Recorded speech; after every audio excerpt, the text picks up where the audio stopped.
Hello, I'm Lyneir Richardson. I am a assistant professor of professional practice in the center at in the Department of Management and Global Business at Rutgers Business School. I also lead our Center for Urban Entrepreneurship and Economic Development. I'm very excited to lead this fireside chat as a part of the 75th anniversary celebration of Rutgers Newark. It's always great when we can get one of our alumni to come back to talk about her experiences and to share words of wisdom and inspiration. So I want to welcome you all, and hopefully you will enjoy the chat that we have over the next few minutes, and would welcome your feedback. So let me open by welcoming Jen. I want to ask you to provide a brief bio and some introduction about your background, your time at Rutgers, any good memory that you might have at Rutgers, and we'll commence our conversation from there. Okay, great. So hi, I'm Jen Du. I am the founder and owner of BiBi Beverages, which is a line of wellness and detox shots that helps people who want to have fun and enjoy a night out stay healthy and look great when they do. And I started that business because my 20s, Lyneir, were very different than yours, not nearly as fun. And I was never able to drink alcohol without feeling really, really sick, flushing red, getting terrible headaches. And this was just after a few sips. Not a lot of drinks, just a few sips. And so I wasn't able to drink alcohol. So I felt left out of a lot of social activities because, as you know, alcohol is a big part of our social lives in America and all around the world. So I've never been to a tailgate party, believe it or not, despite going to two schools, UCLA and Rutgers, that have great football teams and football legacies. Never been to a tailgate. Can you believe that?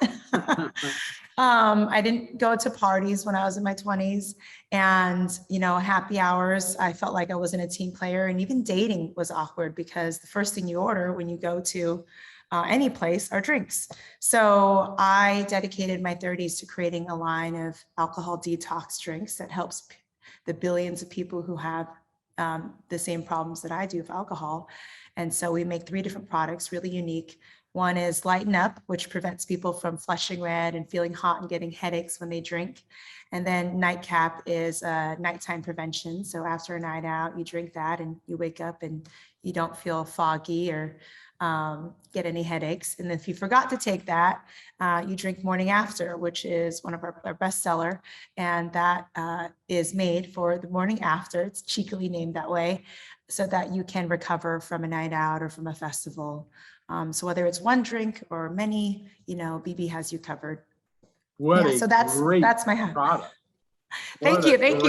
Product. And I'll have to send you all some as a thank you for the interview. You know, as I mentioned, I lead the Entrepreneurship Center at Rutgers, and I'm so always inspired by entrepreneurial vision and passion and work ethic.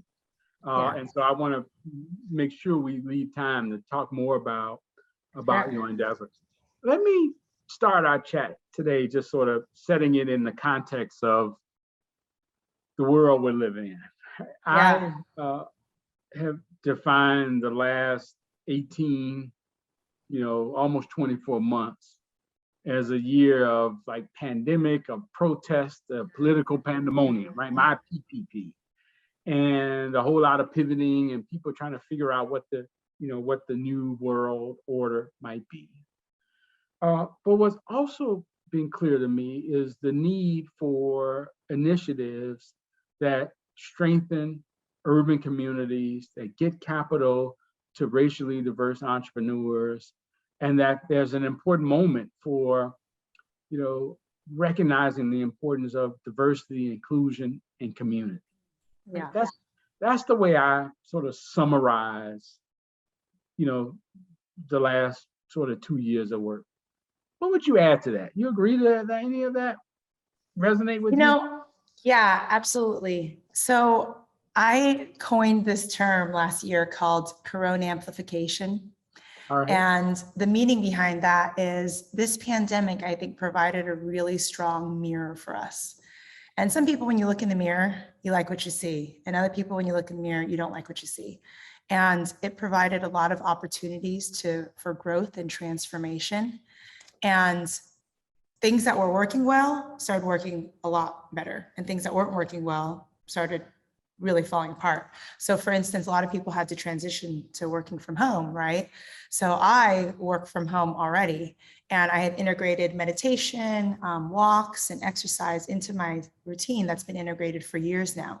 So it wasn't this big, really tough change for me, but for a lot of people, it threw off their whole routine. And a lot of people most of us need a really strong routine to just stay even keel. So, I think, it brought into light like physical health, mental health, lots of things that I think people were too busy and didn't look at in their normal day-to-day lives.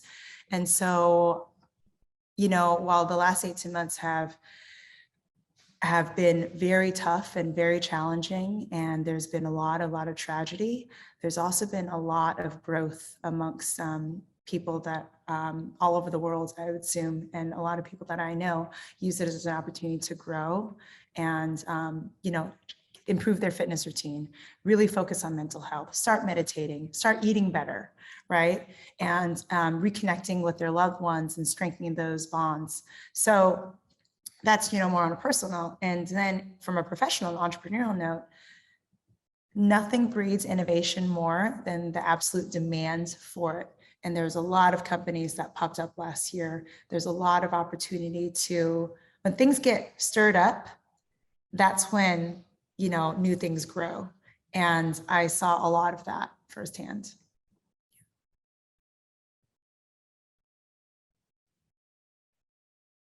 I think I lost you on the audio. Oh, I hit mute. No, I'm sorry. Okay. No, very, very, very good. So, I lead this Rutgers Center for Urban Entrepreneurship and Economic Development. And the thesis of our program is to see opportunity in people and places that other people overlook or undervalue, right? And then to come up with business strategies that might, and business opportunity that might strengthen, underserved places. We have, over the last 12 years now, assisted over 600 entrepreneurs, 70% of entrepreneurs of color, over 60% are women. And we're really proud of the fact that we are working to get 1,000 entrepreneurs to more than $1 million a year of annual recurring revenue. I call it 1,000 million. 1,000 times $1 million is $1 billion. So could our center at Rutgers have $1 billion of economic impact by helping diverse entrepreneurs? So you saw an opportunity based on your own experience, created a product, created a company. What advice would you give other people for seeing opportunity, pursuing it, coming up with an entrepreneurial strategy, and then implementing?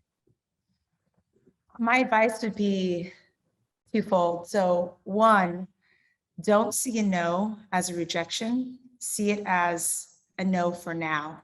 A lot of people get really deterred when they get their first no, but there's a statistic out there that in sales, it takes 8 rejections to get a yes. So I've witnessed this firsthand with retailers that I've done business with. They said no to me for 1.5 years, and now they're one of our biggest clients and accounts. So, and accept that as a blessing, because a no at that time means maybe you weren't ready or they weren't ready. Don't take it personally. Don't give up. Don't let it deter you or demoralize you. Keep on knocking on the door, because it's not when you approach someone for something and want to do business with them, they're not discreet, like as in, it's not just one time, right? View it as a conversation that happens over years. So a no 1 year, 1.5 years later could be an absolute yes. And then 1 year later from that, it's let's expand and grow this. So I, from a young age, was used to getting no's all the time. I grew up with very, very strict, would be an understatement, parents. They said no to a lot of things, no to birthday parties, no to high school dances, no, no, no, no, no. And I realized, oh, you can turn that around later on. And so when you're just gracious about it and don't take it personally and just say, all right, I'll follow up with you in 6 months and see where you are then. It becomes, a friendly conversation rather than just viewing it as rejection. And then that ties into the second part is about, it's all a matter of perspective and where you're coming from and where you're operating from.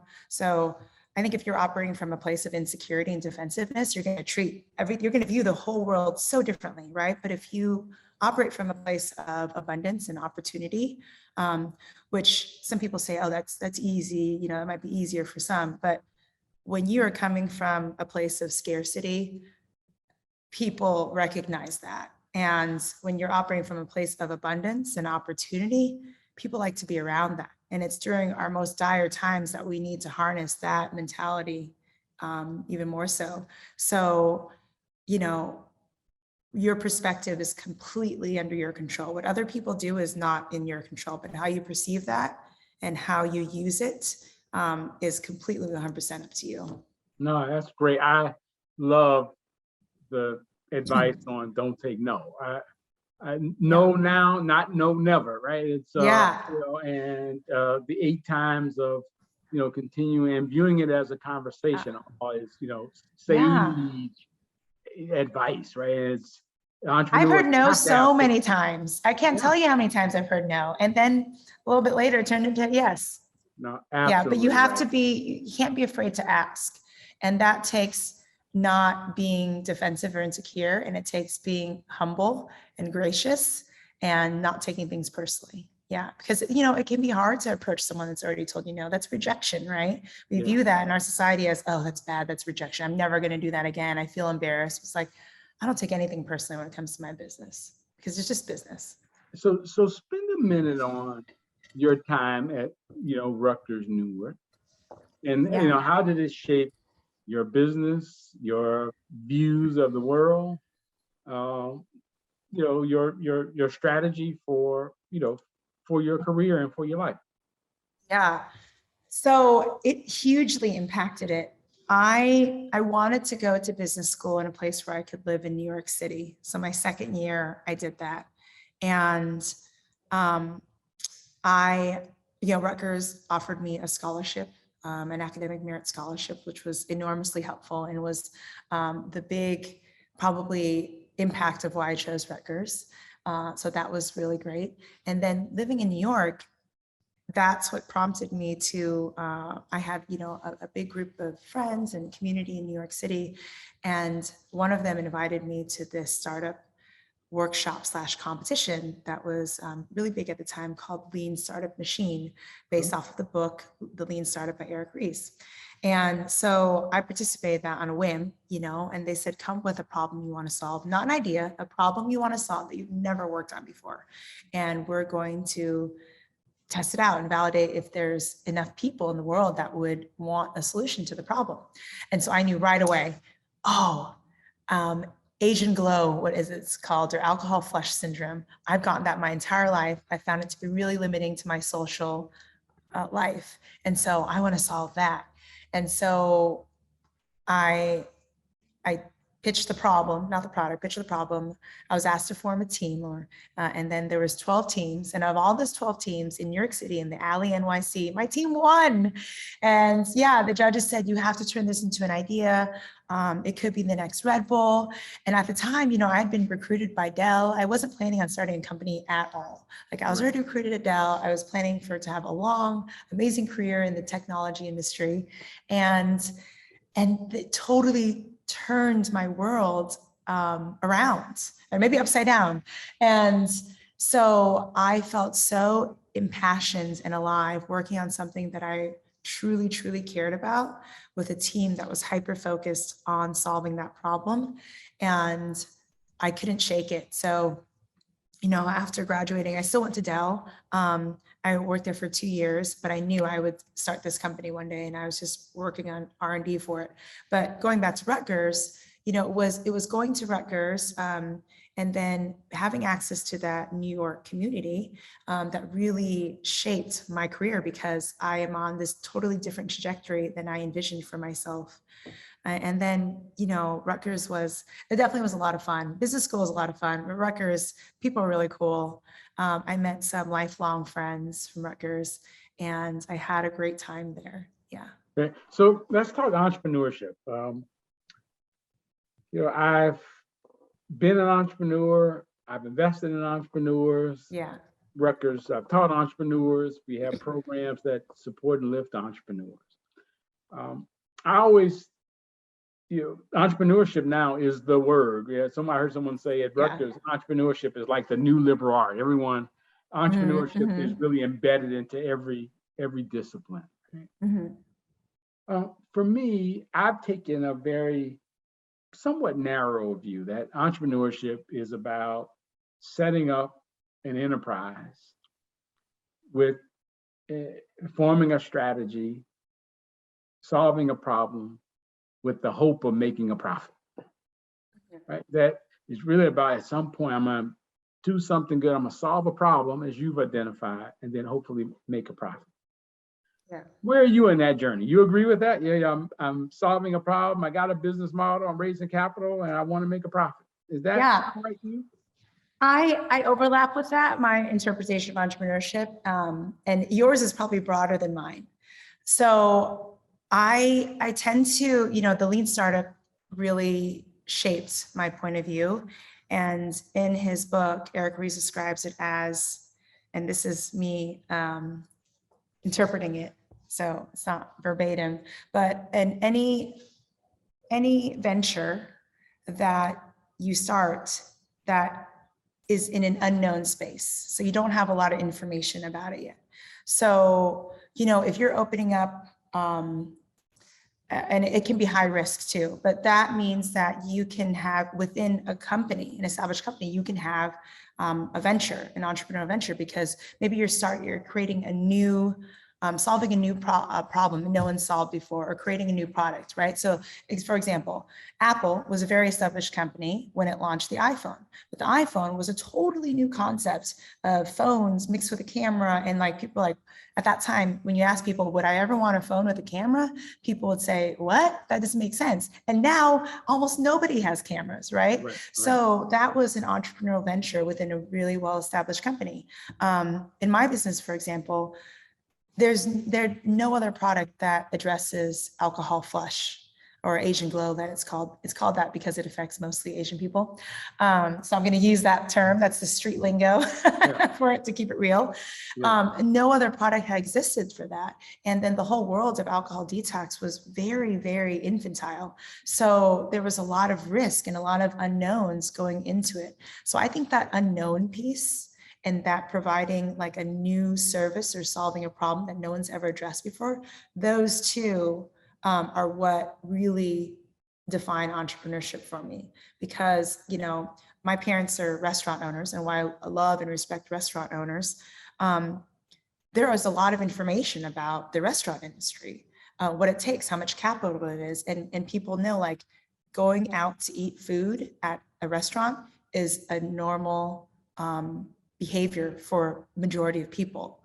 So, but using your phone to take photos is not a normal behavior in 2006. Drinking something before you go out so that you don't flush red and don't get a headache was not a normal behavior for most people, right? So that part I really think is the crux behind entrepreneurship, at least for me and my interpretation of it. And then where does making a profit fit in your? Oh, you got to do that, because then you're just like an idea or something that lasts for, a few months and burns cash. You have to turn a profit because you got to keep the lights on and things running. So at the end of the day, we're all a business. And I like that you brought that up, because I feel like, I know that the entrepreneurial world, it's a lot, the traditional model of being a profitable business has kind of gone to the wayside a little bit, and people have really focused on valuation, which involves a lot of operating at a loss continually year over year. So you can grow your business, and it's like can grow into this unsustainable thing. So I'm glad that you brought that up, because I lean on the other side. You got to turn a profit, because if you don't have a profitable business, whatever company or investors or whatnot that are going to invest in this or buy your company, it's like they're buying a business that's not sustainable. But we kind of live in that world now, which I think is not to our benefit. And then you have companies that just like try to boost up their valuation, and at the end of the day, they don't have a sustainable business model. And I think that is really integral. Yes, I could not agree more. The one thing I really have liked about, I've been at Rutgers now for about 7 years. Yeah. And I love the fact that public engaged scholarship is baked into the DNA of Rutgers Newark, that social impact is one of the three strategic priorities of Dean Lay at Rutgers Business School. And for me, it's allowed us to open the doors and make space, equipment, and resources available to entrepreneurs like you and a broader community of entrepreneurs in our state, and really increasingly across the region, right? And so the fact that Rutgers Newark is celebrating 75 years of impact, our little 12 years in this way, has been something that's fun. But when you think about, Rutgers as an anchor institution, quote unquote, what advice would you give, the community of students, of, alumni, our staff, our professors? What would you tell people about staying connected and leveraging the connection for Rutgers to have more impact and have more success in career and life? Can I be real with you? I'm going to say things that maybe the university is like, oh. Keep it real. Keep it real. So I'll start by saying, think big, don't act small, even if you feel small. There's a statistic out there that in New Jersey, a lot of people have a chip on their shoulder. And it's the state where, I don't know if it's still this case, but the state where most kids go to school, or most students leave the state to go to school than any other state in the country. And I think that people at Rutgers in the business school need to really step up their pride in our school, because it's an awesome institution. We have amazing access to resources. We have amazing professors. It's so personal too, the MBA program. And, whenever I needed anything or had a curiosity about something, there was always either someone in the administration or someone in the academic, a professor there who would want to help and empower me. So I would say, we have to really start networking and acting like some of the other top tier schools that are really good at being nepotistic and hiring one another and networking with one another and empowering one another. So you best rest assured, if I see, someone apply to my business and they have a degree from Rutgers, I'm going to take a harder look at that resume, because I want my community to rise up.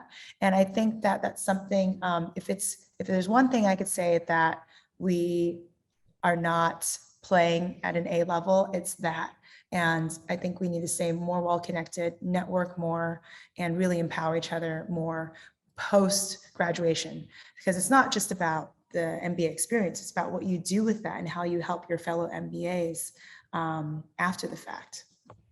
Is that too real? Was that too real? That's very real. I mean, the ability to also, I just would add to that, invest in each other. So I always tell people that everybody's not an entrepreneur, but you'll have opportunities to invest in an entrepreneurial idea, to support an entrepreneur, making connection, being a mentor, opening a door, or providing capital, either personally as an investment or through the corporation or banking and financial institution. So those relationships matter. Yeah. Yeah, and I love this. That's my experience at the graduate level. I don't know what it's like at the undergraduate level. I've heard that it's more close knit and it's different. So, but I think like a lot of people, for the various reasons that they choose to get an MBA at Rutgers, and I'm going to talk about that because that's a container that I really know Rutgers in. You know, some people might choose it for more practical reasons because it's much more affordable than other schools. And a lot of people are commuting because we have, I think one of the highest levels of commuting MBA students, right, who are already working full-time jobs or part-time jobs. And so I think it can be easy to view it as, oh, this is something that I just need to do. Whether I came into, I was like, this is an experience, right? I want to milk these 2 years. I want to meet everybody. I want to make a big splash and a big impact. And I think I did just that. You asked me what one of my favorite memories at Rutgers was. And honestly, I don't want to make it just about me, but I got voted class president. And that was awesome for me. That was a really great experience. And I enjoyed serving my fellow classmates and I enjoyed that experience.